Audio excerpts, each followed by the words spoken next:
For 3,000 years, the Galactic Council had maintained one absolute law. No vessel, no probe, no living being was to enter Sector 7X, known throughout the galaxy as the Forbidden Zone.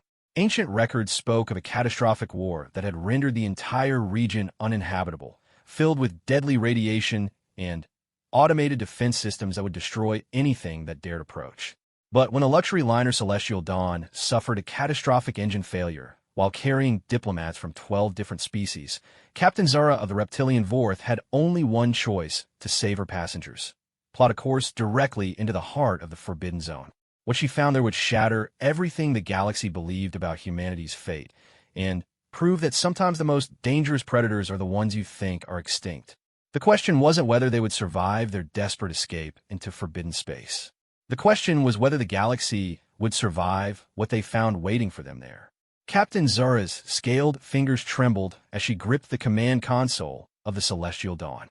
The massive luxury liner, designed to carry delegates and dignitaries between the core worlds of the Galactic Council, now limped through space like a wounded animal. Sparks flew from damaged control panels while emergency lights bathed the bridge in an ominous red glow. Engine Core 1 is completely offline, reported Engineer Koth, his insectoid mandibles clicking nervously. Core 2 is operating at only 15% capacity. We've got maybe 6 hours before complete system failure. Zara's vertical pupils contracted as she processed the grim situation. Behind her, the ship's AI chimed with its emotionless voice, warning. Current trajectory will result in collision with asteroid field in 4 hours, 37 minutes. Recommend immediate course correction. What about the nearest council station? Asked Navigator Vex, her blue Andorian skin pale with stress. Corvani Station is 8 hours away at our current speed, Zara replied, her forked tongue flicking out to taste the recycled air. The ship's life support was failing too, she realized. They had passengers from 12 different species aboard, each with specific atmospheric requirements. We'll never make it. The bridge fell silent except for the ominous humming of failing systems.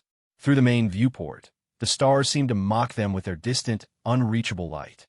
The Celestial Dawn carried over 300 souls, including some of the most important diplomatic figures in the galaxy.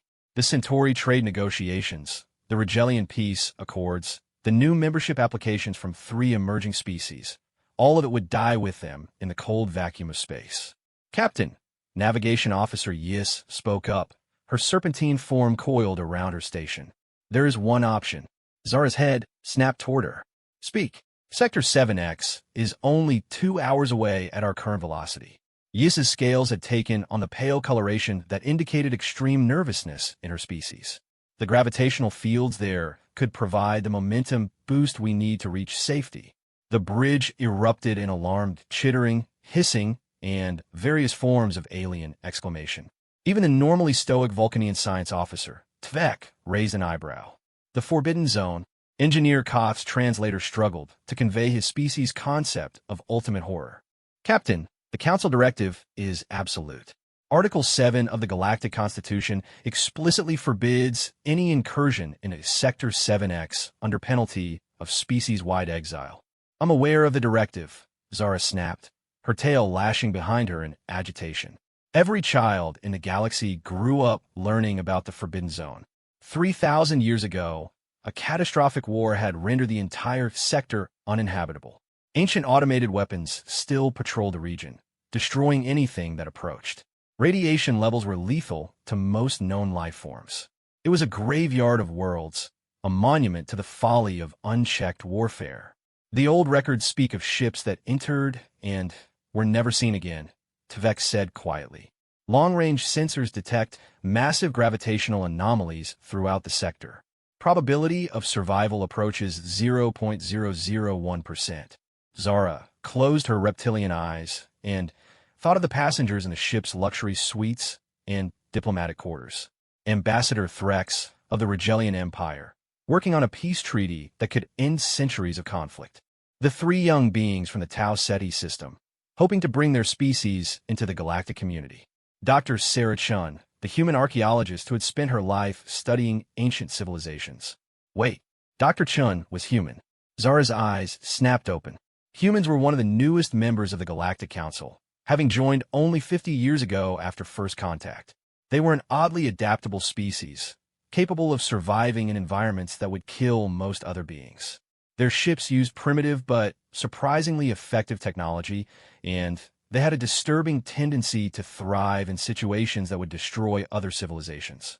Navigator Vex, Zara said slowly. Run a deep scan on Sector 7X. Look for anything, stable orbits, asteroid fields we could hide behind, anything that might give us shelter while we make repairs. Captain, Vex's voice carried a note of protest. The radiation alone will kill us. Our shields can't withstand prolonged exposure. To do it. The bridge fell silent as Vex's fingers danced across her console.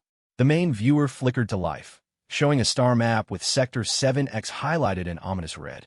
For 3 millennia, it had been marked as the ultimate no-go zone in galactic space. I'm reading this can't be right.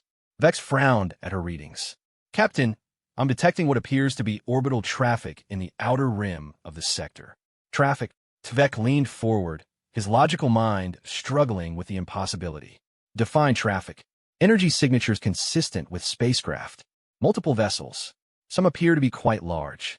Vex's blue skin had gone almost white. Captain, there are ships operating inside the Forbidden Zone. The revelation hit the bridge crew like a physical blow. Ships in the Forbidden Zone meant one of two things.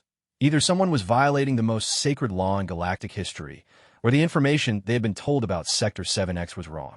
Could they be automated systems? Zara asked. Ancient defense networks still functioning? Negative. The energy patterns are too complex, too varied. These are manned vessels, Captain. Different designs, different power sources. There's an entire fleet operating in there. Engineer Koth made a sound like escaping steam. Pirates. It has to be pirates using the Forbidden Zone as a base because they know the Council won't follow them there.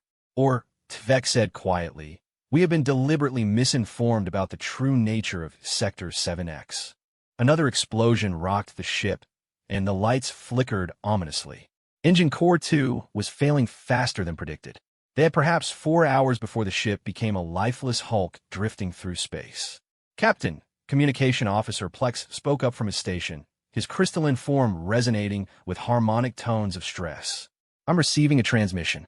From where? Sector 7 de Octubre. It's on an old emergency frequency, one I don't recognize. The message is it's in Standard Galactic, but the accent is strange. Zara felt her blood chill. Put it through. The bridge speakers crackled to life, filled with static and interference. Then, through the noise, came a voice that sent shivers down every spine present. Unknown vessel on approach vector to Sector 7X. This is Patrol Ship Defiance of the Terran Defense Fleet. You are approaching restricted space. Please state your emergency status and intentions. Terran, the old name for Earth, from before humans joined the Galactic Council. But that was impossible.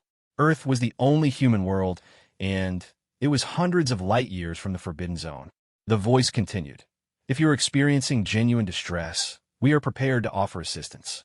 Be advised that entry into this sector without proper clearance is normally forbidden, but emergency protocols are in effect. Please respond. Zara looked around at her crew.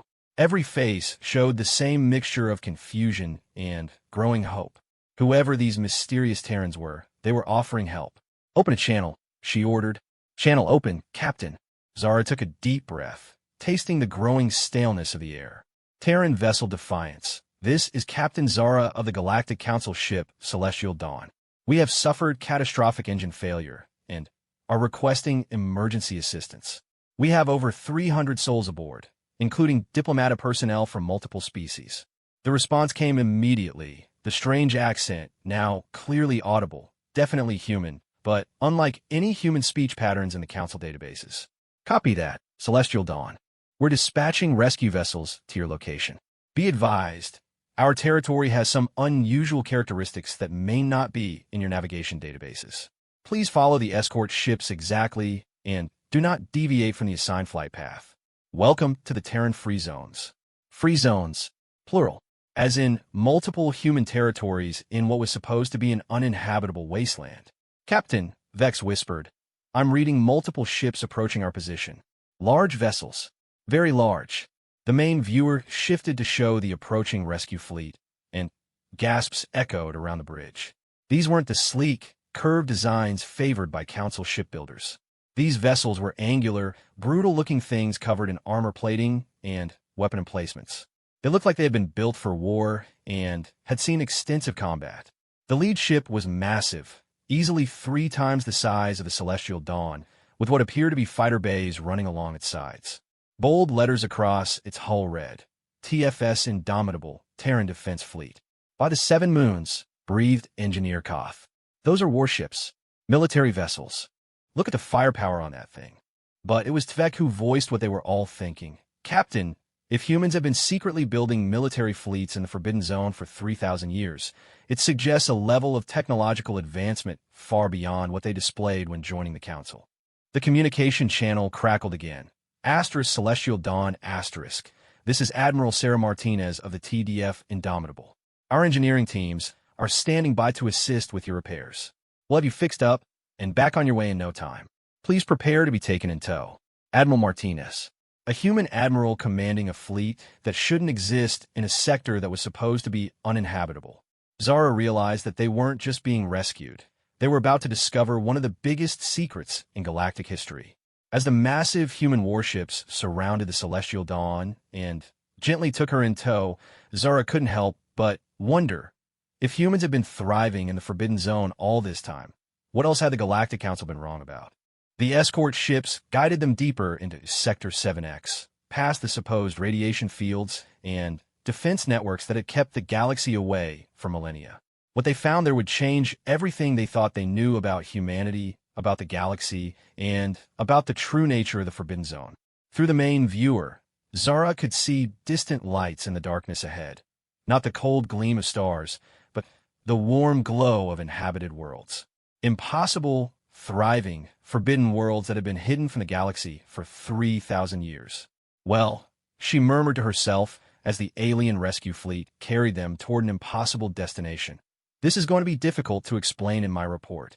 Behind her, the bridge crew watched in stunned silence as they approached what appeared to be a massive space station, easily the size of a small moon, bristling with docking bays, defense platforms, and what looked suspiciously like shipyards currently constructing vessels that dwarfed anything in the Council fleet.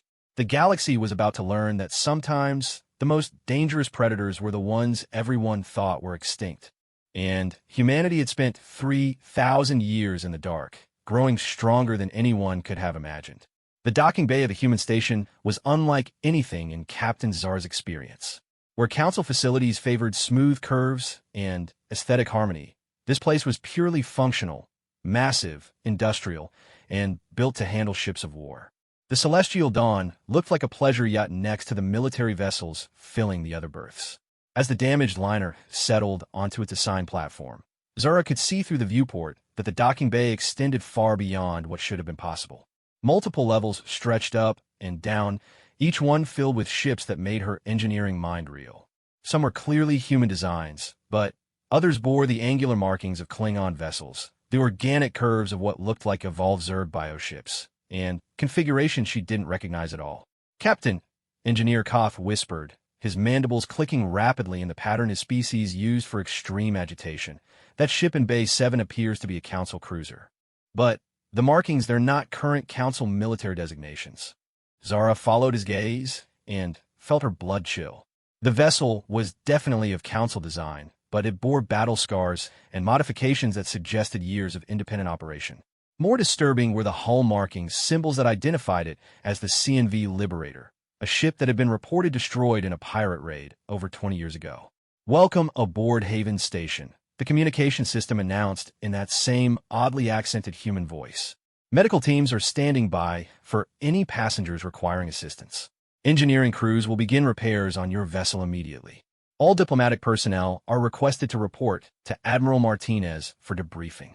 Before Zara could respond, the massive bay doors at the far end of the docking area began to open. What emerged made every being on the bridge draw back in instinctive fear. The humans entering their docking bay didn't look like the humans who had joined the Galactic Council 50 years ago. These were bigger, more muscular, moving with the easy confidence of apex predators. They wore form-fitting armor that seemed to incorporate technology from a dozen different species, and many carried weapons that Zara's tactical database couldn't identify. But It wasn't their size or equipment that set off alarm bells in her reptilian brain. It was their eyes.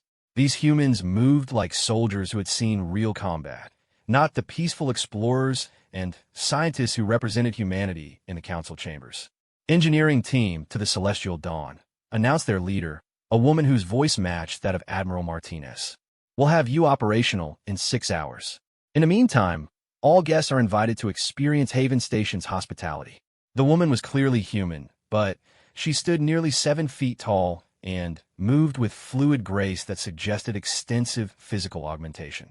Her armor bore insignia that Zara didn't recognize, and when she smiled, her teeth seemed just a bit too sharp.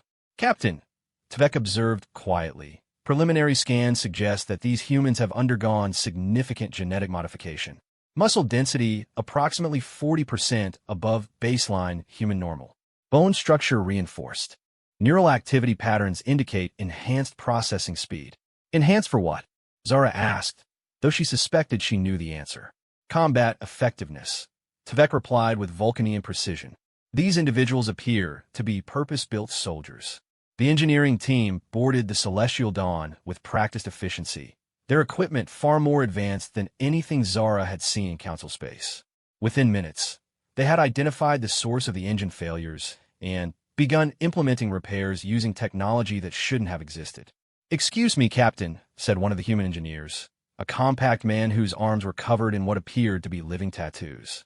"Your quantum flux inhibitor is about 3 generations out of date.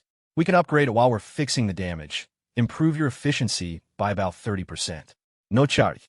3 generations out of date." That meant these humans had access to technology that was decades ahead of current council standards. Technology they apparently developed in secret while pretending to be newcomers to galactic civilization. Admiral Martinez appeared on the bridge a few minutes later, and Zara immediately understood why humans had been able to keep their secrets for so long. The Admiral looked exactly like she should: professional, competent, friendly. Only someone with Zara's trained eye would notice the subtle signs. The way she moved through the ship's corridors like she had detailed schematics memorized, the unconscious tactical assessment she made of every room she entered, the fact that her casual uniform was actually sophisticated armor disguised to look like normal clothing. "Captain Zara, I presume," Admiral Martinez said, extending her hand in the human gesture of greeting. "Welcome to Haven Station. I apologize for the unusual circumstances of our meeting." Zara shook the offered hand and immediately noted that the Admiral's grip was strong enough to crush bone if she chose to apply pressure. "Admiral, I must admit I'm confused about your presence here. Council records indicate that Sector 7X has been uninhabitable for 3 millennia. "Oh, it was uninhabitable," Martinez replied with a smile that didn't reach her eyes. "For about the first 100 years. Amazing what a species can accomplish when they're highly motivated to survive." "Survive what exactly?" The Admiral gestured toward the viewports, where the impossible vista of Haven Station spread out before them. "The Cleansing War, Captain. 3,000 years ago, the Galactic Council decided that humans were too dangerous to exist. They tried to exterminate our entire species." The words hit the bridge like a physical blow. Zara's translator implants struggled to process the casual way Martinez spoke about genocide, while her crew exchanged looks of horror and disbelief. That's not possible," stammered Communication Officer Plex, his crystalline form resonating with harmonic shock. "The Council's historical records show that humanity was discovered only 50 years ago. First contact protocols were followed exactly." "First contact?" Admiral Martinez laughed, a sound with no humor in it. "Captain, humans have been in space for over 4,000 years. We had colonies on a dozen worlds when the Council found us. The first contact you're referring to was actually our re-emergence into galactic society after spending 3 millennia rebuilding our civilization from the ashes." She moved to the main viewport and gestured to the view beyond. Haven Station was indeed massive, but now Zara could see it was only one of several installations in the immediate area. In the distance, the lights of orbital platforms and ship construction facilities stretched to the horizon. When the Council decided we were a threat to galactic stability, they didn't just attack our homeworld. They systematically destroyed every human colony, every outpost, every ship they could find. The official records state that we were contained to prevent the spread of our aggressive tendencies. What they actually did was attempt complete genocide. Navigator Vex made a small sound of distress. But the Council would never authorize such actions. The Charter explicitly forbids. The Charter was written after the Cleansing War, Martinez interrupted, partially in response to what was done to humanity. The current Council doesn't even know the true history. The records were classified and then buried so deep that only a few individuals in each generation have access to them. Tvek stepped forward, his logical mind grappling with the implications. Admiral, you're suggesting a conspiracy spanning 3,000 years. The mathematical probability of maintaining such secrecy is astronomical, I know. Martinez turned to face the Vulcanian science officer. But consider this. How many times has the Council sent scientific expeditions to study Sector 7X? How many deep space surveys have been conducted here? Tvek was silent for a moment, running calculations. None. The prohibition is absolute. No Council vessel has entered this sector for 3 millennia. Exactly. The perfect hiding place. The Council created the Forbidden Zone to contain the results of their genocide, never realizing that some humans had survived. We've had 3,000 years to build, to grow, to prepare. Engineer Koth made a sound like steam escaping from a damaged pipe. Prepare for what? Admiral Martinez's smile was sharp as a blade. For the day when humanity would reclaim its place in the galaxy.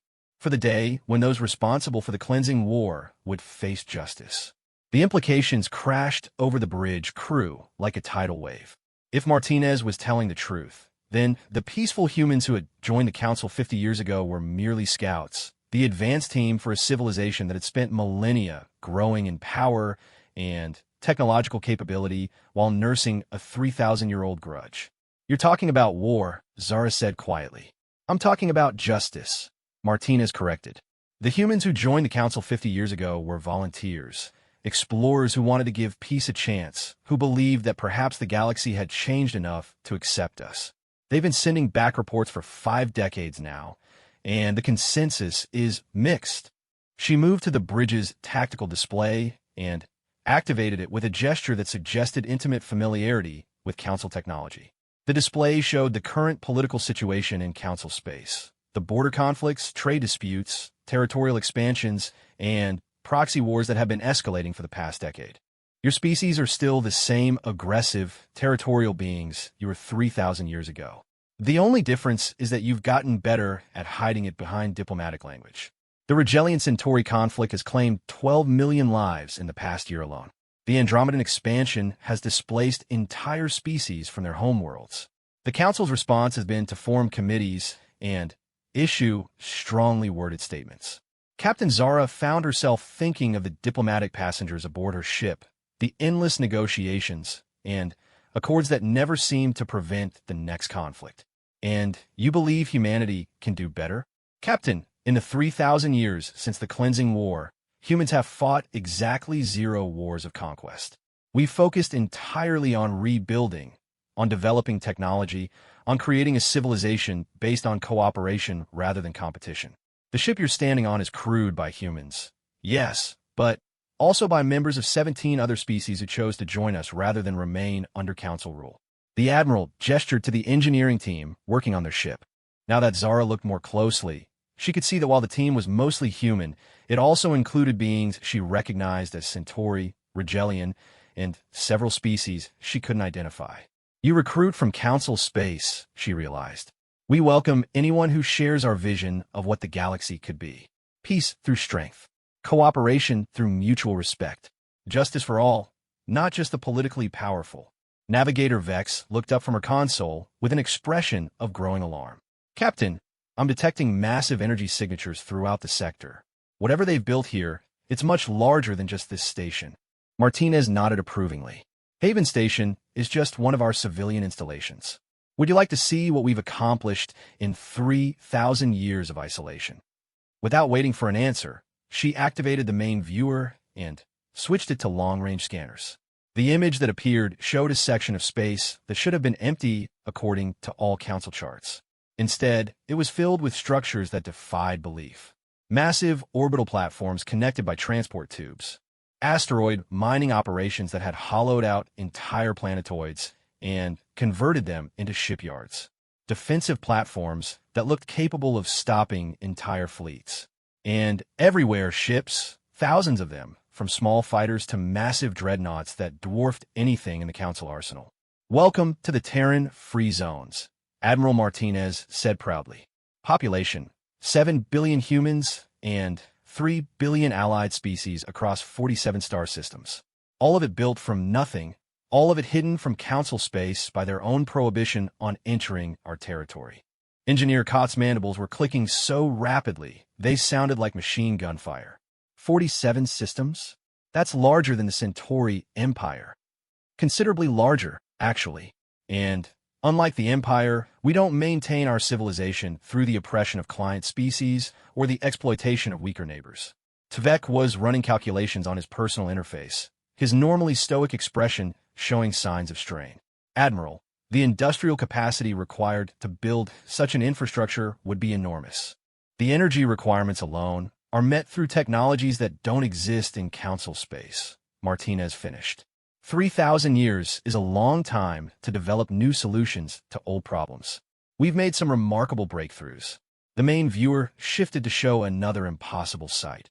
A star that burned with a strange, controlled light, surrounded by a massive ring of collection apparatus. "Stellar engineering," Martinez explained casually. "We learned to harness the total energy output of stars about 1,000 years ago. This is the Prometheus system. One star provides enough power for our entire civilization." The bridge fell silent as the implications sank in. Humanity hadn't just survived the attempted genocide 3,000 years ago.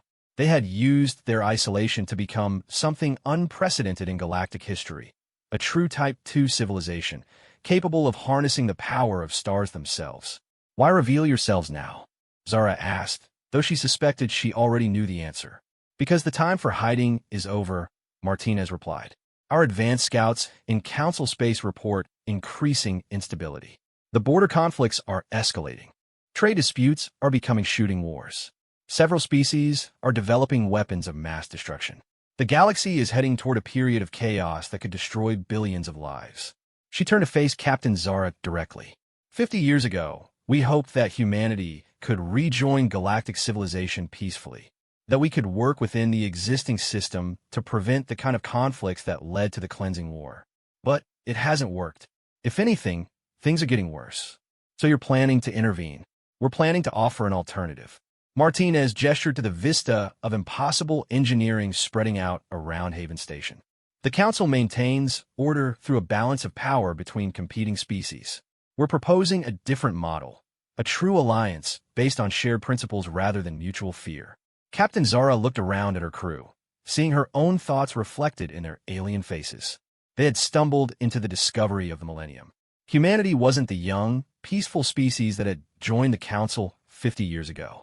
They were the survivors of attempted genocide, rebuilt into something that combined the technical prowess of an ancient civilization with the focused determination of a people who had faced extinction and emerged stronger. The question now was what would happen when the rest of the galaxy learned the truth. "Admiral," Zara said carefully, "if you've kept your existence secret for 3,000 years, why are you telling us? Why reveal yourselves to a Council ship?" Martinez smiled, and for the first time, it reached her eyes.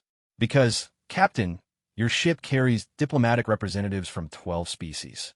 When you return to Council space, they'll report what they've seen here. The secret will be out, and humanity will finally be able to step out of the shadows." "You planned this," Zara realized.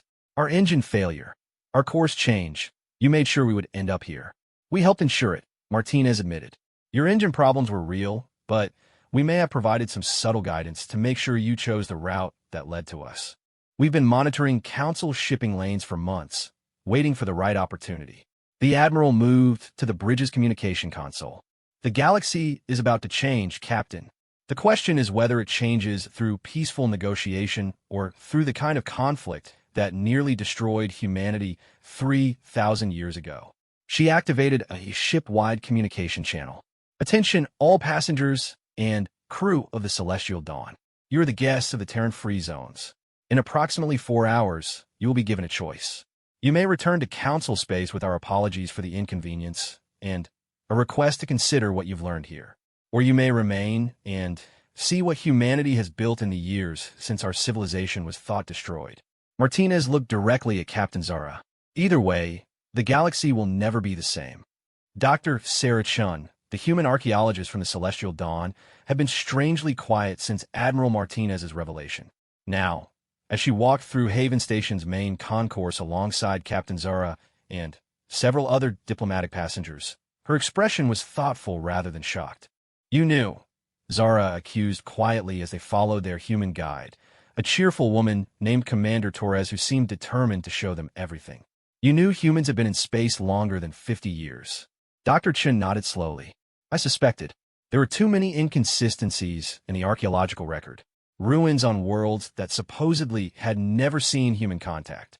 Technology fragments that were clearly human design, but dated to thousands of years before official first contact." She paused to watch a group of children playing in a nearby park area. Human children alongside young beings from half a dozen other species, all laughing together in universal childhood joy. "But I never imagined anything like this." The main concourse of Haven Station defied every assumption about space-based habitats. Instead of the cramped utilitarian corridors found on most space stations, this place felt like a city. Real trees grew in carefully maintained gardens. Water features provided the sound of running streams. The ceiling was transparent, aluminum showing the star field beyond, but atmospheric processors created gentle breezes that carried the scent of growing things. Population density here is about the same as a mid-sized Earth city, Commander Torres was explaining to Ambassador Threx of the Regelian Empire. "We've got full recreational facilities, cultural centers, schools, even wilderness preserves on the outer rings. Haven Station is home to about 12 million beings permanently, though we get another few million in transient traffic." Ambassador Threx, a being whose crystalline form normally radiated calm authority, seemed overwhelmed by the scope of what he was seeing. "Commander, the energy requirements alone for maintaining a stable ecosystem of this size in space would be enormous. How do you power such facilities?" "Stellar taps," Torres replied as casually as if she were discussing the weather. "We draw directly from the star's fusion processes. The Prometheus system generates about 10 to the 26th watts of usable power, more than enough for our current needs." Tvek, who had attached himself to the diplomatic tour group with scientific curiosity, made rapid calculations on his portable interface. "Commander Torres, that energy output exceeds the total power generation of the entire Galactic Council by several orders of magnitude.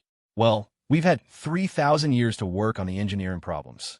Torres led them to an observation deck that looked out over one of the station's industrial sections. The trick was learning to work with stellar dynamics instead of against them. Most species try to contain fusion reactions in artificial chambers. We learned to control them directly within the star itself. What they saw beyond the viewing ports challenged everything the diplomatic party thought they knew about space-based industry. Massive construction berths stretched into the distance, each one large enough to build ships the size of small moons. Robotic fabrication systems moved with precise choreography, assembling components that looked like they belonged in science fiction rather than reality. "Are those shipyards?" asked Dr. Voss, the Centauri trade representative, her normally silver skin taking on a pale blue tint that indicated extreme stress in her species. "Some of them," Torres confirmed. "Others are habitat construction facilities, stellar engineering equipment, deep space exploration vessels. We've got about 40 major construction projects running at any given time." Captain Zara watched a completed vessel emerge from one of the construction bays and felt her military training kick in. The ship was massive, easily the size of a Council dreadnought, but its design was unlike anything in her tactical databases. Instead of the heavy armor and obvious weapon placements favored by most military vessels, this ship looked organic, almost alive. Its hull seemed to shift and flow as she watched. "What kind of ship is that?" she asked. "Oh, that's one of our new exploration vessels," Torres said proudly. "The TFS Pathfinder. She's designed for long-range missions beyond the galactic rim. Self-repairing hull, adaptive systems, crew rotation facilities for missions lasting decades. We're planning to send her to the Andromeda Galaxy next year." Andromeda, the nearest galaxy, over 2 million light-years away. The Council's fastest ships could barely manage intergalactic distances within a single lifetime. Yet these humans were casually planning missions that would have been considered fantasy by council scientists. That's impossible, breathed Engineer Koth, who had insisted on joining the tour despite his obvious terror at everything he was learning. The energy requirements for intergalactic travel, the time dilation effects, the resource management for such a long journey. All solvable problems if you approach them from the right angle, Torres replied. The Pathfinder doesn't use traditional propulsion. She's equipped with what we call a reality manipulation drive. Instead of moving through space, she convinces space to move around her. Tvek's interface made alarmed beeping sounds as his calculations reached impossible conclusions. Commander, you're describing technology that manipulates the fundamental structure of space-time itself. The theoretical framework alone would require advances in physics that don't exist in council space, Torres finished gently. Mr. Tvek, with respect, council science is focused on working within the existing laws of physics. We've spent 3,000 years learning to rewrite those laws when they become inconvenient. They move deeper into the station, passing through residential areas where humans and aliens live together in apparent harmony. The architecture was fascinating. Corridors that curve in ways that should have been impossible, rooms that seemed larger inside than outside, gardens where plants from dozens of worlds grew together in ecological arrangements that shouldn't have worked. The space-folding technology is particularly useful for habitat design, Torres explained, noticing their amazement at the impossible geometry. Why build bigger when you can just convince physics that bigger is a relative concept? Dr. Chin stopped abruptly in front of what appeared to be a memorial wall. Thousands of names etched in a black stone, with dates going back 3 millennia. The Cleansing War Memorial, she said quietly. Torres' cheerful demeanor became more subdued. 7 billion humans died in the initial attacks. Another 2 billion in the years that followed, as our colonies failed and our infrastructure collapsed. These are the names of every human who died as a direct result of council actions. The numbers were staggering. Ambassador Threx moved closer to read the inscriptions, his crystalline form taking on the dark coloration that indicated deep grief in his species.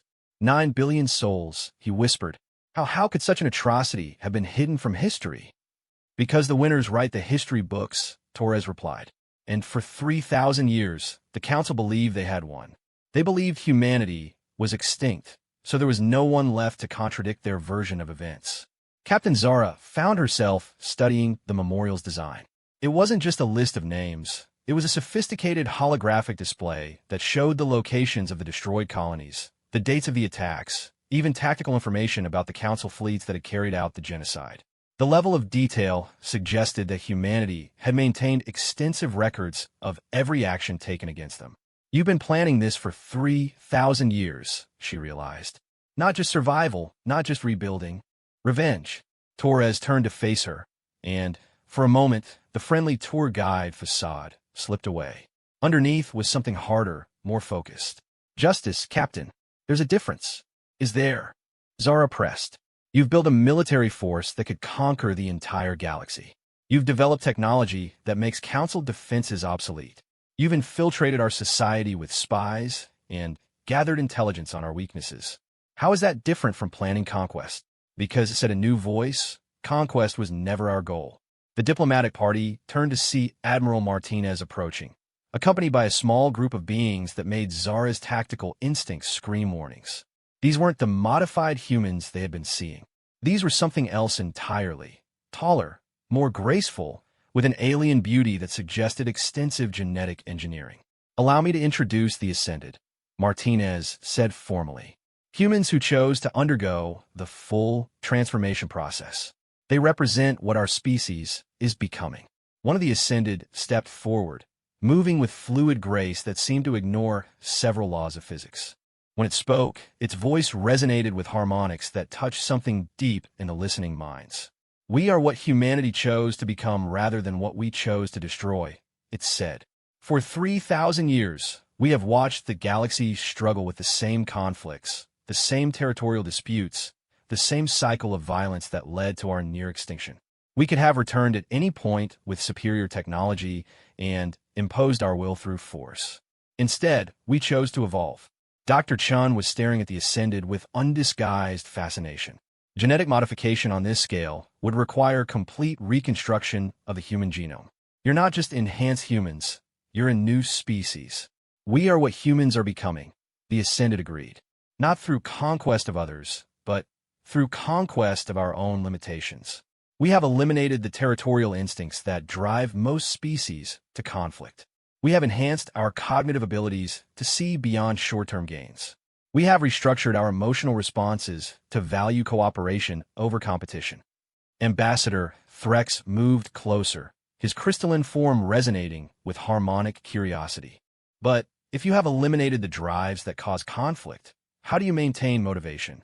How do you progress as a civilization? Through what you might call transcendent purpose, the Ascended replied. We work not for personal gain or species advantage, but for the advancement of consciousness itself.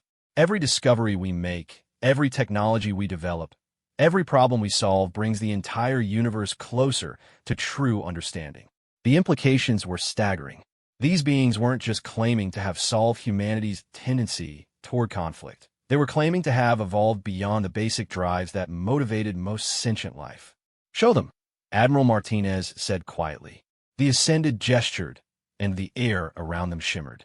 Suddenly, the diplomatic party could perceive additional dimensions to the space around them. The station wasn't just a three-dimensional structure. It existed in higher dimensions as well, its true scope beyond anything they had imagined. This is what we call expanded perception, the Ascended explained as the bewildered aliens struggled to process what they were experiencing. Most species are limited to 3 spatial dimensions plus time. We have learned to perceive and manipulate 11 dimensions directly. Tvek made a strangled sound as his logical mind tried to process sensory input that shouldn't have been possible. The mathematics alone would require a complete restructuring of everything we know about physics. Physics is just a description of how reality behaves, the Ascended said gently. Change the underlying assumptions, and you can change the behavior. The expanded perception faded, leaving the diplomatic party struggling with the after-effects of seeing reality from an impossible perspective. Captain Zara found herself understanding, on a visceral level, just how far ahead of galactic civilization these hidden humans had progressed. Why are you showing us this? Dr. Voss asked, her Centauri features pale with shock. If your goal isn't conquest, why reveal your capabilities? Because, Admiral Martinez said, the galaxy is running out of time. She activated a holographic display that showed the current political situation in Council space. Red zones indicated active conflicts. Yellow showed areas of tension. Green represented stable regions. There was far more red than green. Our analysts project complete governmental collapse within 20 years, Martinez continued. The Rigelian Centauri conflict is expanding. The Andromedan expansion is displacing entire species. Resource conflicts are multiplying faster than diplomatic solutions can be found. Without intervention, we're looking at a galactic-scale war that could destroy billions of lives. So you're planning to intervene whether the Council wants you to or not, Captain Zara said. We're planning to offer an alternative, the Ascended corrected. A voluntary association based on shared principles rather than competing interests. Those species that choose to join us will have access to our technology, our knowledge, our methods of conflict resolution. Those that prefer to maintain the current system are free to do so. And if the current system collapses into warfare, then we will protect those who cannot protect themselves, Admiral Martinez said firmly. We will not allow another cleansing war, regardless of who starts it or why. The diplomatic party stood in stunned silence, absorbing the implications of what they had learned. Humanity hadn't just survived attempted genocide. They had used their isolation to become something unprecedented in galactic history. They had the technology to impose their will on the galaxy, but instead, they were offering partnership. They had the power to seek revenge, but instead they were proposing justice. What happens now? Ambassador Threx asked quietly. Now, Admiral Martinez said, you return to Council space and report what you've seen here. The secret is out. Humanity is no longer hiding. The galaxy will have to decide how it wants to proceed. Commander Torres stepped forward again, her cheerful demeanor returning. But first, who wants to see our cultural district? We've got art galleries featuring works from 47 different species, restaurants serving cuisine from across the galaxy, and a concert hall where our ascended musicians perform in 11-dimensional harmony. Despite everything they had learned, despite the fundamental challenge to their understanding of reality, several members of the diplomatic party found themselves nodding. After all, they were guests here, and these impossible humans were determined to be good hosts. As they moved deeper into the station, Captain Zara couldn't help but wonder how the galaxy would react when it learned that its newest members were actually its oldest survivors, returned from 3,000 years in exile with technology that bordered on magic and a vision of peace that might be the galaxy's last hope for avoiding another age of war. The tour continued, each new revelation more impossible than the last, as the diplomatic party struggled to comprehend the true scope of what humanity had accomplished in their centuries of hidden exile. The conference room aboard the Celestial Dawn buzzed with heated discussion as the diplomatic passengers struggled to process what they had witnessed during their tour of Haven Station. Captain Zara sat at the head of the table, watching the debate unfold while her own mind reeled with the implications of humanity's revelations. "It's impossible," Ambassador Krell of the Andromedan Empire was saying, his tentacles writhing in agitation. "No species develops that level of technology in 3,000 years. What we saw must be some kind of elaborate deception." Dr. Chen looked up from the data pad she had been studying. "Ambassador, I've been analyzing the archaeological evidence for decades. The technological progression is consistent with what we know about human innovation patterns. Given unlimited resources and no external conflicts, they could theoretically achieve everything we've seen. But the energy manipulation, the dimensional technology, the biological modifications," protested Dr. Voss, her Centauri features still pale from their encounter with the Ascended. "These advances would require complete revolutions in our understanding of physics. Perhaps," Tvek said thoughtfully, "our understanding of physics has been limited by our assumptions about what is possible." Engineer Koth made his species sound of mechanical distress. "You're talking about accepting that everything we know about science is wrong, that the fundamental laws of the universe can be rewritten by anyone with enough knowledge." "Not rewritten," Dr. Chen corrected. "Better understood. What if the humans haven't violated physical laws, but simply discovered aspects of those laws that we haven't learned to perceive?"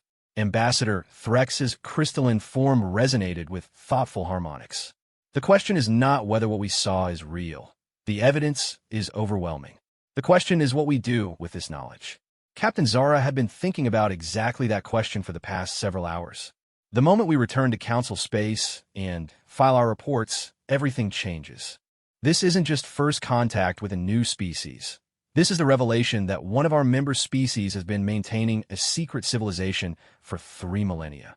A civilization with technology that makes our entire defense infrastructure obsolete, added strategic analyst Prim, a normally quiet being whose spider-like form had been trembling with agitation since their return to the ship. "Captain, if the humans decided to conquer Council space, could we stop them?" The question hung in the air like a toxic cloud. Everyone in the room had seen enough of human capabilities to know the answer. "No," Zara said quietly. "We couldn't. Their ships are more advanced, their weapons are beyond our understanding, and their technology lets them manipulate reality in ways we can't defend against. If they wanted to conquer us, they could do it without breaking a sweat." "Then why haven't they?" Ambassador Threx asked. "If they have the power to impose their will, what's stopping them?" Dr. Chun set down her datapad and looked around the room. "Because conquest isn't their goal. Everything they've shown us, everything they've told us, it's consistent with a post-scarcity civilization that has moved beyond territorial competition." "You believe them?" Ambassador Krell's tentacles coiled skeptically.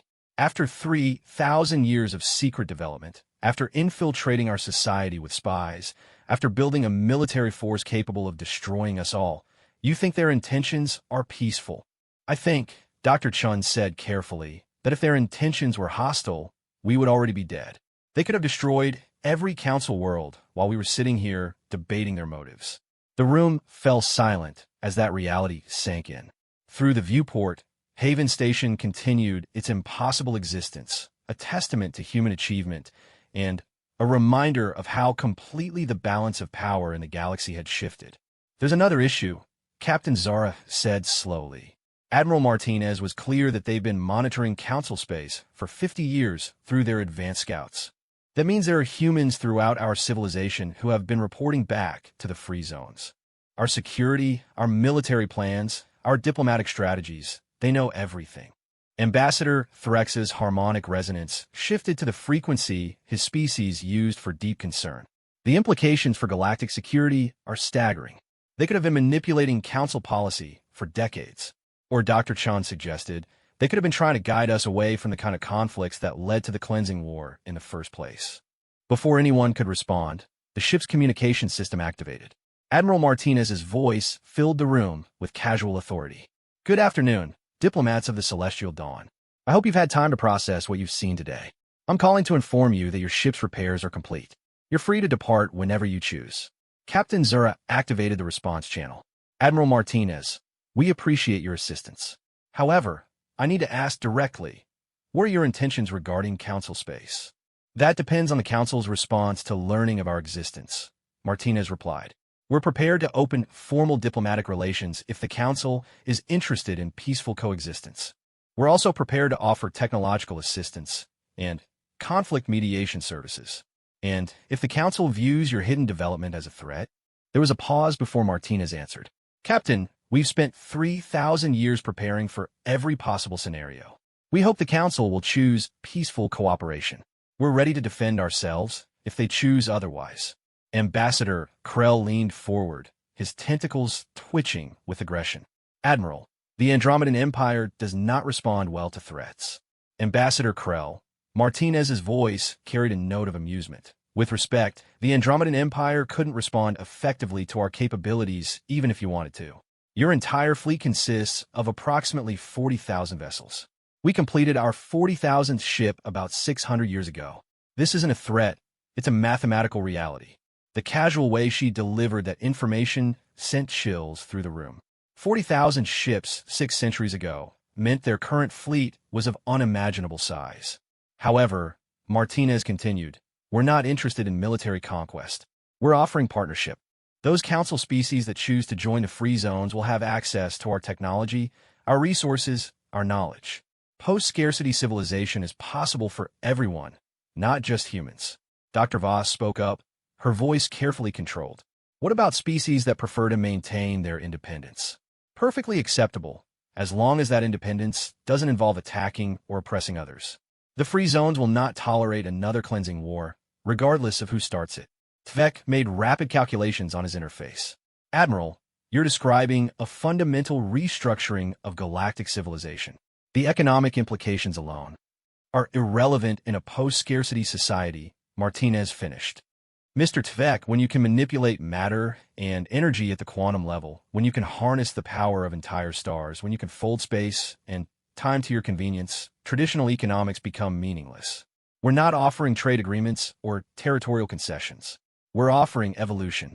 The word hung in the air like a challenge. Evolution.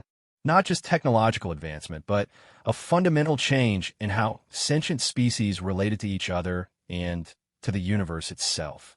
What would membership in the free zones entail? Ambassador Threx asked cautiously. Voluntary adoption of our conflict resolution protocols, Martinez replied. Gradual integration of free zone technology into your infrastructure. Educational exchange programs to help your people adapt to post-scarcity living. And for those individuals who choose it, access to the biological and cognitive enhancement programs that created the Ascended. You're talking about changing what it means to be our species, Dr. Voss said slowly. We're talking about becoming more than your species has ever imagined possible, Martinez corrected. The Ascended represent just one path of development. Each species that joins us contributes their own unique perspective to the collective advancement of consciousness. Captain Zara felt the weight of history settling on her shoulders. The decision her passengers made in the next few minutes would determine not just their personal fates, but potentially the future of galactic civilization. Admiral, she said carefully, what happens if we return to Council space, and some species choose to resist your offer? Then, they resist, Martinez replied simply. We won't force anyone to evolve beyond their comfort level. But we also won't allow the continuation of the cycle of violence that has characterized galactic civilization for millennia. Species that choose warfare over cooperation will find themselves increasingly isolated as their neighbors advance beyond the need for territorial conflict. And if they attack free zone territory, then they will discover that 3,000 years of preparation was not wasted time. Martinez's voice carried absolute certainty. Captain, we survived attempted genocide and became stronger. We're not afraid of any force the current galaxy can bring against us. The communication channel closed, leaving the diplomatic party in stunned silence. Through the viewport, they could see other ships docking at Haven Station, vessels from dozens of species, some familiar and others completely alien. The free zones weren't just human territory. They had become a galactic crossroads for species that chose cooperation over competition. We have to decide, Captain Zara said finally. Do we return to Council space and report what we've learned? Do we stay and explore what the free zones have to offer? Or do we try to find some middle ground? Ambassador Threx's crystalline form shifted to the coloration his species used for deep contemplation. The Regellian Empire has been at war with the Centauri for over a century. Millions have died in conflicts over territory that could become meaningless if free zone technology makes scarcity obsolete. Dr. Voss nodded slowly. The Centauri Trade Federation's entire economy is based on controlling resource distribution. If post-scarcity civilization becomes available, our political structure becomes irrelevant overnight. Perhaps, Dr. Chun suggested quietly, irrelevant isn't the same as worthless. Maybe there's a way to evolve existing structures rather than replacing them entirely. Engineer Koth made a sound like escaping steam. You're all talking as if we have a choice in this matter. The humans have revealed themselves. The secret is out. Whether we report it or not, whether we join them or resist them, the galaxy is going to change. Tvek looked up from his calculations. Engineer Koth is correct. The existence of the free zones represents a paradigm shift that cannot be ignored or reversed. The only variable is how quickly and peacefully the transition occurs. Ambassador Krell's tentacles writhed with frustration. I refuse to accept that the Andromedan Empire should simply surrender its sovereignty to these hidden humans, regardless of their technological superiority. No one is asking you to surrender anything, Dr. Chen pointed out. They're offering partnership, not conquest. Partnership with beings who have been deceiving the galaxy for 3,000 years. Krell shot back. How can we trust anything they tell us? Captain Zara stood up, feeling the weight of command settling around her like armor. We can argue about trust and intentions all we want, but the reality is simple. We have two choices. We can work with the humans to shape whatever comes next, or we can resist and hope our fleets can somehow overcome technology that manipulates the fundamental laws of physics. She moved to the viewport and looked out at Haven Station, at the impossible engineering that surrounded them, at the casual display of power that dwarfed anything in Council space. I've made my decision, she said quietly. I am staying. Not permanently, not forever, but long enough to learn what they're really offering. Long enough to understand how galactic civilization can evolve beyond the cycle of conflict that nearly destroyed humanity 3,000 years ago. One by one, the other passengers made their choices. Some would return to Council space to report what they had learned. Others would stay to explore the possibility of a post-scarcity future. A few, like Ambassador Krell, remained defiant in their opposition to any change. But as Captain Zara watched the ships moving through Haven Station's docking bays, she realized that individual choices were becoming irrelevant. The galaxy was already changing. The only question was whether that change would come through cooperation or conquest, through peaceful evolution or another devastating war. Humanity had spent 3,000 years preparing for this moment. Now it was time to discover whether the galaxy was ready for what they had become. 6 months after the Celestial Dawn incident, the galaxy had become unrecognizable. Captain Zara stood on the command deck of the TFS Unity, a vessel that incorporated both Council and free zone technologies in ways that should have been impossible. Her crew was a mixture of species, humans both baseline and ascended Rigelians, Centauri, and beings from worlds that had never been part of the Council. The ship itself was a testament to what cooperation could achieve when scarcity was no longer a limiting factor. Captain, reported Lieutenant Commander Vex, the same Andorian navigator who had served aboard the Celestial Dawn. We're receiving a distress call from the Kithra system. The message indicates massive civil unrest following the government's rejection of free zone membership. Zara sighed, a sound that carried the weight of 6 months' worth of similar reports. The revelation of humanity's survival and technological supremacy had shattered the existing galactic order, but the transition was far from smooth. How many ships do we have in the area? 3 free zone vessels and 2 council ships operating under the new cooperation protocols, replied Tvek, who had requested a transfer to study free zone science firsthand. The local government has requested council intervention only, but free zone intelligence indicates the unrest is being fomented by off-world agitators. The political situation had become incredibly complex. When the council first learned of the free zone's existence, the initial response had been panic, then military posturing, then grudging acceptance as the reality of human technological superiority became impossible to ignore. Several species had immediately petitioned to join the free zones, while others had retreated into defensive isolationism. "Sir," said Dr. Chun, who now served as the ship's cultural liaison officer, "I'm reading the situation reports from Kithra. The government refused free zone membership because they were afraid of losing cultural identity.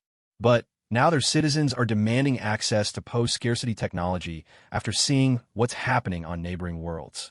It was a pattern that had repeated across the galaxy. Species that joined the free zones experienced rapid technological and social advancement. Worlds that had struggled with resource scarcity for millennia suddenly had access to unlimited clean energy, advanced manufacturing, and technologies that eliminated most forms of want. The social changes were dramatic but generally positive. Species that refused free zone membership found themselves increasingly isolated as their neighbors advanced beyond traditional forms of competition and conflict. The economic and social pressures were enormous. "What's the current military situation?"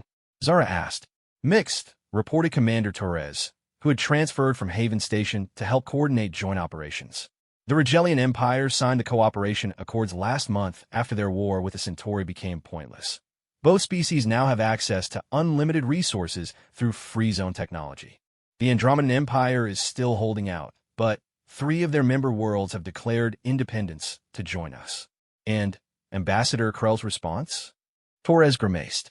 He's assembled what he's calling a pure galaxy alliance, species that refuse any cooperation with humanity. About 12 governments so far, but their combined fleet wouldn't pose a threat to a single free zone dreadnought. The communication console chimed with an incoming message from Admiral Martinez. Her image appeared on the main screen, and Zara was struck by how much the Admiral had changed in 6 months. The modifications were subtle, but visible. Enhanced cognitive processing, improved physical capabilities, the first stages of what might eventually become full ascension. "Captain Zara, we've been monitoring the situation in the Kithra system. The local government is losing control, and there are reports that Andromedan agitators are supplying weapons to resistance groups. Orders, Admiral, offer humanitarian assistance first. If the local government accepts help stabilizing the situation, provide it. If they refuse and the violence escalates, we'll implement Protection Protocol 7. Zara nodded, though she still felt uncomfortable with some of the free zone's more aggressive doctrines. Protection Protocol 7 meant intervention to prevent large-scale loss of life, with or without government permission. It was the same protocol that had been used to end 3 different wars in the past 6 months. "Admiral, what's the current status of the Pure Galaxy Alliance?" Martinez's expression became thoughtful. "Irrelevant from a military standpoint. Ambassador Krell's fleet couldn't threaten a single free zone station. But they represent an important philosophical challenge. How do we respect the choice of species that genuinely prefer their current way of life?" It was a question that had been debating throughout the free zones for months. Humanity's technological superiority was so overwhelming that they could impose their vision of post-scarcity civilization on the entire galaxy if they chose to. The fact that they hadn't done so was a testament to their commitment to voluntary cooperation, but it created practical problems. "The Ascended Council has been working on a solution," Martinez continued. "They're proposing what they call preservation zones, regions of space where species can maintain traditional government and economic systems without interference. Complete isolation from free zone technology and influence." Dr. Chen looked up from her console with interest. "Cultural preservation areas?" that could work for species that genuinely want to maintain their current way of life. The catch, Martinez said, is that it has to be genuine choice, not fear-based resistance.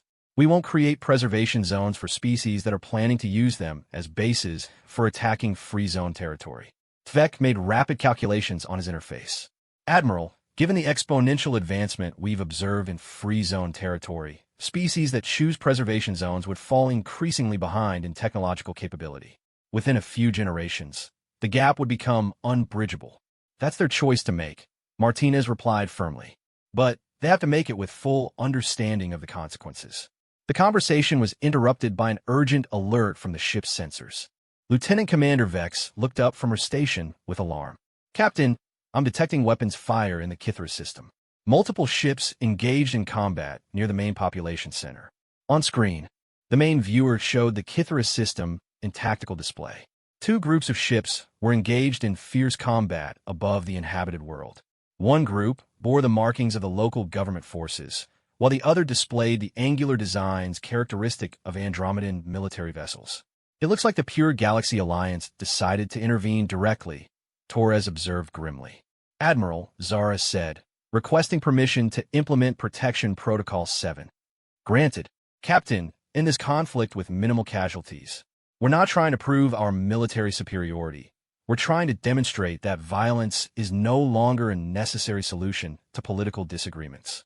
The TFS Unity accelerated toward the battle zone, its advanced propulsion systems covering the distance in minutes rather than hours. As they approached, Zara could see the scale of the engagement. Dozens of ships were exchanging fire, and weapons impacts were visible on the planet's surface. "Hail all vessels," she ordered. "All ships. This is Captain Zara of the Terran Free Zone's vessel TFS Unity. You are engaged in hostile action above an inhabited world. Cease fire immediately and withdraw to a safe distance for negotiations." The response came from the Andromedan Fleet Commander, Ambassador Krell himself. His tentacles writhed with visible anger as his image appeared on screen. "Captain Zara, you have no authority in this system. The government of Kithra requested assistance from the Pure Galaxy Alliance to prevent free zone interference in their internal affairs." "Ambassador," Zara replied calmly, "there are civilian casualties on the planet's surface. Regardless of political affiliations, we cannot allow the conflict to continue." "You cannot stop us," Krell declared. "The Alliance fleet numbers over 200 vessels. Your single ship, regardless of its advanced technology, cannot prevail against such odds." Tvek looked up from his tactical display. "Captain, the Andromedan fleet is indeed substantial. However, our defensive capabilities should be sufficient to know," Zara interrupted. "We're not going to win this through superior firepower." She turned to Dr. Chun. "Sarah, open a general communication channel to all ships in the system, including the planet's surface.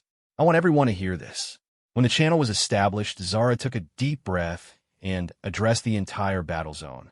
"All combatants, this is Captain Zara of the TFS Unity. I'm going to show you something that should end this conflict permanently."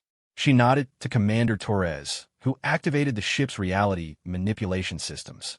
The space around the Unity began to shimmer and distort, and suddenly every weapon fired by either side simply stopped working. Not destroyed, not damaged. The energy weapons simply ceased to function. Missile warheads became inert. Kinetic projectiles lost momentum and drifted harmlessly through space. The fundamental forces that allowed weapons to operate had been temporarily suspended in a sphere several thousand kilometers in diameter. As you can see, Zara continued as stunned silence filled the communication channels. "Free zone technology makes traditional warfare obsolete. We could disable every weapon in your fleets permanently if we chose to. We could make your ships unable to maneuver. We could convince your computers to shut down or your life support systems to stop working." Ambassador Krell's image had gone pale with shock. That's impossible. You can't manipulate the fundamental forces of physics on such a scale." "Ambassador, 3,000 years ago, your ancestors tried to exterminate humanity because they thought we were too dangerous to exist. They were right about the dangerous part, but wrong about their ability to stop us. We spent 30 centuries becoming more dangerous than they ever imagined." She gestured, and the weapons systems of all ships in the area came back online. "But we're also offering you a choice. You can continue fighting over resources that are becoming meaningless, territory that's becoming irrelevant, and political systems that are becoming obsolete. Or you can join us in building a galaxy where conflict is unnecessary because abundance is available to everyone. The communication channel filled with heated debate as the various fleet commanders discuss their options. Some are clearly ready to accept free zone superiority and seek accommodation. Others remained defiant despite the demonstration they had just witnessed. "Captain," reported Tvek, "I'm detecting massive energy signatures approaching the system. Multiple free zone vessels, including what appears to be an ascended ship." The new arrivals were led by a vessel unlike anything in Zar's experience. It seemed to exist in more dimensions than the three-dimensional space around it, its form constantly shifting in ways that made her eyes water to observe directly. When it communicated, the voice that emerged was layered with harmonics that touched the mind on levels deeper than hearing. "Greetings, beings of the Kitharus system," the ascended ship announced. "We have come to offer a choice that will determine not just the future of this system, but the future of consciousness itself in this galaxy." What followed was an offer that no species in galactic history had ever received. Complete technological advancement to post-scarcity civilization. Access to knowledge that could eliminate disease, aging, and death. Enhancement programs that could expand consciousness beyond anything previously imagined. And, most importantly, the opportunity to join a community of species working together to unlock the deepest mysteries of existence itself. The alternative was simple: voluntary isolation in preservation zones where traditional civilization could continue unchanged, but with the understanding that such zones would become increasingly irrelevant as the rest of the galaxy advanced beyond the need for territorial competition. One by one, the ships in the combat zone made their choices. Most chose cooperation and advancement. Some chose isolation, but peace. A few, led by Ambassador Krell, chose continued resistance. As the TFS Unity watched the Andromedan fleet withdraw toward the rim of known space, Zara reflected on how completely the galaxy had changed in just 6 months. The old order of competing species and territorial empires was giving way to something unprecedented, a truly cooperative galactic civilization based on shared advancement rather than mutual fear. It wasn't perfect. There were still conflicts, still species that preferred isolation, still individuals who couldn't adapt to post-scarcity thinking. But for the first time in galactic history, war was becoming genuinely obsolete rather than just temporarily suspended. "Captain," Dr. Chen said quietly, "long-range sensors are detecting expansion activity in 12 new sectors. Free zone construction projects, mostly habitat rings, and stellar engineering platforms. How many species have joined us now?" 43 full members, with another 26 in various stages of integration. The Pure Galaxy Alliance is down to 8 members, and 3 of those are expected to change their position within the next year. Tvek looked up from his calculations. At current rates of expansion and integration, the free zones will encompass the majority of inhabited space within a decade. From a mathematical standpoint, the transformation of galactic civilization is essentially complete. Zara nodded, though she couldn't help feeling a touch of sadness for what was being lost along with what was being gained. The old galaxy had been violent, chaotic, and often cruel, but it had also been diverse in ways that might not survive post-scarcity civilization. The Ascended believe diversity of thought and culture actually increases in post-scarcity societies, Dr. Chun said, as if reading her thoughts. When you're not competing for survival, you have the luxury of exploring different ways of existence. Maybe, Zara replied, but we'll never know what the galaxy might have become if it had evolved naturally. Natural evolution nearly destroyed humanity 3,000 years ago, Commander Torres pointed out, and it was leading toward another galactic-scale war before we revealed ourselves. Sometimes intervention is necessary to prevent catastrophe. As the TFS Unity set course for their next assignment, a first contact mission with a species that had just achieved spaceflight, Zara found herself thinking about the nature of progress and the price of peace. Humanity had survived attempted genocide and emerged as the galaxy's dominant force, not through conquest, but through transcendence. The question now was whether that transcendence could be shared without losing the diversity that made consciousness worth advancing in the first place. whether the galaxy could evolve beyond conflict without sacrificing the creativity that came from different species solving problems in different ways. Captain, announced the ship's AI with a voice that somehow managed to sound both artificial and warmly human. We're receiving a priority transmission from Earth. Earth? Zara was surprised. The human homeworld rarely communicated directly with free zone operations, preferring to work through the distributed network of stations and ships that comprise their civilization. The main screen activated to show an elderly human woman sitting in what appeared to be a garden. Behind her, Zara could see the blue skies and green landscapes of a world that had been thought destroyed 3 millennia ago. Captain Zara, this is Director Sarah Kim of the Terran Historical Archive.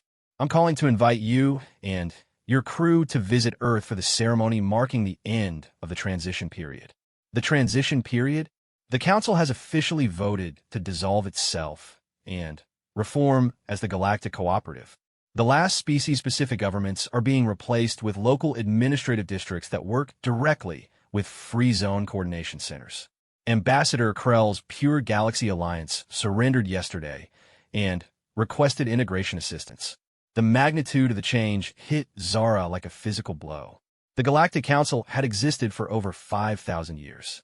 It was the oldest continuously operating government in known space, the framework around which interstellar civilization had been organized since before most species had achieved spaceflight. What about the preservation zones? She asked. Still available for any species that genuinely wants cultural isolation, Director Kim replied. But, interestingly, no species has actually requested them. It seems that when given a real choice between advancement and stagnation, even the most traditional cultures choose to evolve. Dr. Chen leaned forward with excitement. Director, does this mean Earth's historical records are going to be open to galactic researchers? More than that, Kim smiled. We're opening the complete archives of the Cleansing War, the early development of the free zones, and the 3,000-year project to create post-scarcity civilization. It's time for the galaxy to understand not just what humanity survived, but how we use that experience to become something better. The invitation was more than ceremonial, Zara realized. It was an acknowledgement that the transformation of galactic civilization was complete. The age of competing species states was over. The age of cooperative consciousness was beginning. We'll be honored to attend, she replied.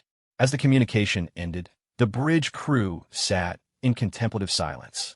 They had witnessed and participated in the most fundamental change in galactic history.